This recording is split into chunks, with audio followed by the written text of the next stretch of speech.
변상욱의 기자수첩 진행하죠. 변상욱 기자, 어서 오십시오. 안녕하십니까.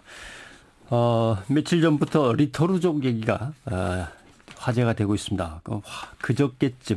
그제쯤 언론에 리터루족이라는 단어가 등장하면서 리터루족이 도대체 뭔데 이제 이런 얘기부터 시작을 해서 거기에 얽힌 얘기들이 나오고 있습니다. 우리 언론에서 만든 신조어인 것 같습니다. 리턴하면 이제 되돌아왔다. 캥거루족, 이거는 나이가 됐는데도 부모 신세를 계속 지는 걸 말하는 거죠. 그래서 두 낱말을 합쳐 되돌아온 캥거루족, 리터루족 이렇게 말을 만든 것 같습니다. 어감으로는 상당히 귀여운 단어입니다만 내용은 심각합니다. 리터루족, 캥거루족. 전셋값 폭등이 이제 계속 이어지니까 먹고 살기가 벅차니까 부모 집으로 되돌아올 수밖에 없었던 거죠. 네. 부모 입장에서는 아이들 대학 졸업시키는 것도 참 힘들었는데 결혼한 자녀가 함께 산다니 이것도 참 걱정입니다. 근데 도와주고 싶은데 결혼한 자녀의 집까지 책임을 지려니까 자기가 노후 보장을 위해서 준비해놨던 걸 깎아서 써야 됩니다. 노후 보장을 어쩌면 포기할 수도 있고 그러니 문제가 되는 거죠. 그런데 또 이렇게 도와주지 않으면 전세가 계속 뛰면 젊은 부부는 열심히 벌어서 은행 대출 이자 갚다가 노년되는 겁니다. 그러니까요. 계속 전세값이 뛰니까 그거 갚다 보면 은행 대출 해야 되고 이자 내야 되고 결국 전세와 월세 문제가 우리 사회의 빈곤 상황을 자꾸 악화시켜 나가는 그 단면을 지금 보고 있는 거죠. 예. 저랑 변상욱 기자 동시에 목이 잠기고 있다. 예. 자, 아무튼 이 자식들이 이제 마구 뛰어오르는 전세값 마련을 못 해갖고 발을 동동 구르고 있으니까 또 이제 그걸 또 외면할 수도 없고 또 이제 부모 입장에서 또 이렇게 지원하고 싶은 마음이 있을 것 같아요. 그렇죠. 여유가 된다면. 결국 할 수 있는 일이 그럼 우리 집 들어와 살아라라고 하는 거이긴 한데 죄송합니다. 젊은 부부가 무거운 빚을 짊어지는 것도 안타깝지만 결국 가족의 빚은 가족 불화의 원인이 되기도 합니다. 그러니까요. 한 2, 3년 전 통계이긴 합니다만 대법원 통계를 보면 전체 이혼 소송의 12.4%가 경제 문제였어요. 근데 이제 이혼 소송이라는 게 그렇거든요. 합의 이혼을 했거나 중재 조정으로 잘 끝난 경우에는 정확하게 사유를 기재하지 않습니다. 그러니까 그렇게 끝나버린 것 중에 경제 문제 때문에 헤어진 것, 빚 때문에 헤어진 걸 더 합치면 상당수는 역시 어려움에 허덕이다 보면 싸우게 되고 불화가 일어나고 결국 이혼으로도 이어지는 거죠. 결국 부채 문제가 이혼에서도 비중이 크다라고 하면은 사회 전체의 안정을 위해서는 이 가계 부채를 갖다 해결해야 되는 거고요. 가계 부채를 어떻게든 줄여보려면 정한되면 처갓집으로 들어가든지 시댁으로 들어가서 애 키우면서 애 맡기면서 살 수밖에 없는 것. 이렇게 되는 거죠. 이게 이제 리터루족이 되는 거죠. 네. 뭐 가계 빚이 지금 1,100조라고 그러지 않습니까? 네, 이런 상황에서 이제 리터루족까지 생기고 있는데. 그러니까 현재 일본은 이미 이 대가족이 새로운 트렌드가 되고 있다면서요? 뭐 지난번에도 잠깐 제가 언급을 한 것 같습니다만 사실 일본에서는 대가족용 연립주택을 짓기 시작한 게 1978년입니다. 왜냐하면 젊은 부부는 사는 게 너무 벅차고 갑자기 경제가 나빠져서 직장에서 떨려나기 십상이고 세금이 자꾸 오르고 사회 각종 보험료도 오르고 이러니까 수입이 계속 따라오르면 좋은데 수입은 오르지 않고 물가는 비싸지고 하면은 젊은 부부는 힘들죠. 반대로 나이 든 부부들은 손주가 매일 보고 싶은데 손주가 떨어져 있으면 뭐 1년에 몇 번이나 보겠어요. 이 두 가지의 요구가 맞아 떨어지는 거죠. 그러니까 가족이 함께 모여 살 수 있는 규모가 큰 연립주택을 그때부터 짓기 시작한 겁니다. 같은 방 안에 있는 건 아니고. 그렇죠. 그러니까 이제 분리가 됐지만 가까이서 살 수 있는. 커다란 지붕으로 보면 한 지붕인데 각각의 지붕이 따로 있는 거죠. 어느 정도 독립된 게. 더군다나 일본은 땅값하고 건축비가 비쌉니다. 그러니까 두 채를 쓰느니 묶어서 한 채를 짓고 살면 비용도 절감이 되니까 그런 식의 주택들이 생겨난 거죠. 말씀하신 대로 프라이버시는 보장됩니다. 따로 사니까 이 출입문이 다를 수 있으니까. 근데 이제 핵가족의 문제점은 해결이 되는 거죠. 그렇게 해서 30년이 지난 지금은 그걸 2.5세대 주택이라고 부릅니다. 2.5세대 주택은 부모와 그 자녀와 그 자녀의 아기들이 같이 살 수 있는 또는 형제끼리 모여 살 수 있는 친척끼리 모여 살 수 있는 구조로 갖고 있는 이제 집이죠.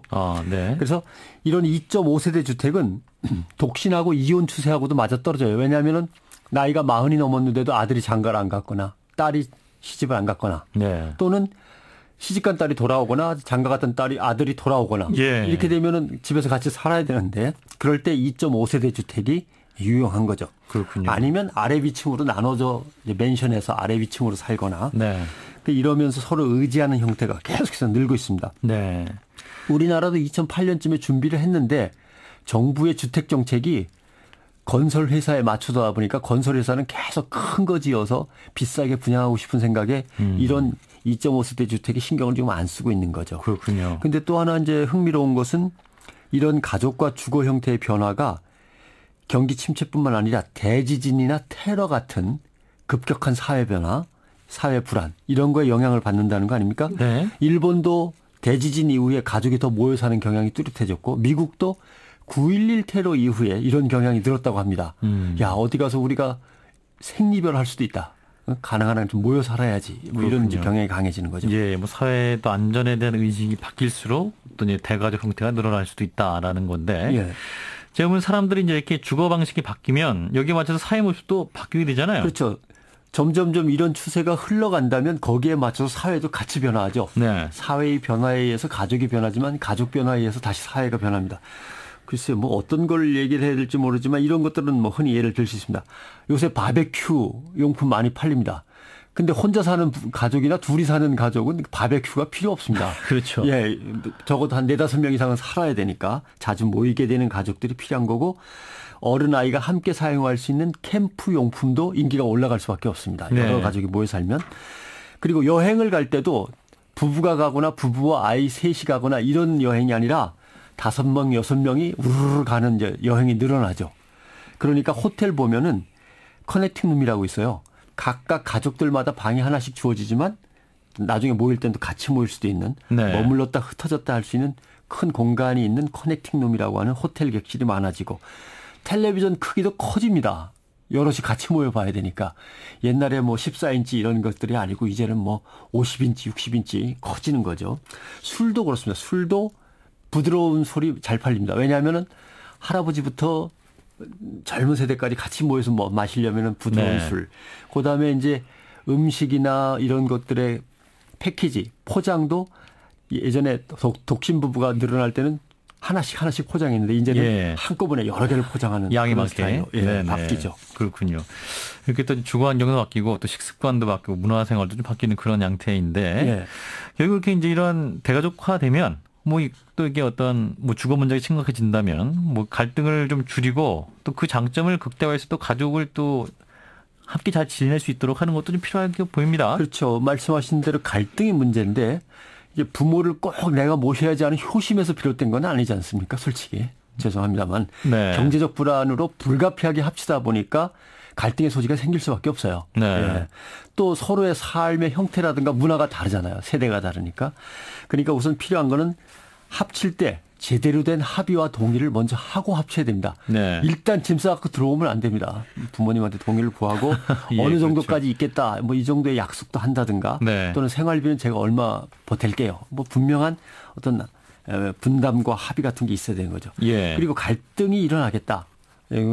술이라든가 가족들이 아니면은 뭐 프라이버시의 보장이라든가 이런 것들 때문에 문제가 생길 것 같다면 그런 문제는 미리 꺼내가지고 충분히 논의를 해서 나름대로 규칙을 만들어서 서로 지키고 네. 뭐 이런 과정들이 필요하죠. 그렇지 열고 얘기하는 게 좋은 것 같아요. 뭐 예, 부부 갈등이나 뭐 솔직히 그런 얘기하면. 갈등을. 예. 그다음에 부모가 늙고 자녀도 나이가 들어가는 성인인 만큼 예의는 깍듯이 차리고 옛날 어릴 때 했듯이 엄마 아빠 하면서 마구 함부로 한다든 그런 게 아니라 네. 또 예의는 깍듯이 지켜야 되고 아무튼 정부 차원에서 이걸 지원해야 됩니다. 공급자 위주로 대형 아파트만 치중할 게 아니라 사회의 변화 트렌드를 살펴서 주택 정책이나 다른 정책들을 꾸려가야 되는 거죠.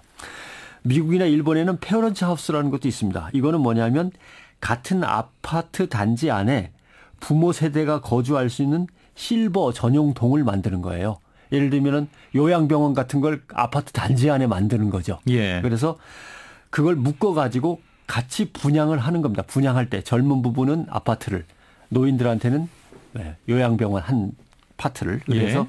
비용을 갖다 서로 절감할 수 있도록 이런 것들이 이제 국가적 사회적 차원의 정책으로 추진이 돼야 되면 이제 사회의 변화에 발맞추는 건데 네. 가족은 아주 중요한 국가적 자원이기 때문에 예. 정부가 보장해 줘야 됩니다. 어떻게든 예. 보호하고. 예. 어떤 이런 사회 상황 변화에 따라서 또 정부의 정책도 기민하게 변화해야 한다. 이런 말씀이신 것 같아요. 변상욱 대기자였습니다. 고맙습니다. 고맙습니다.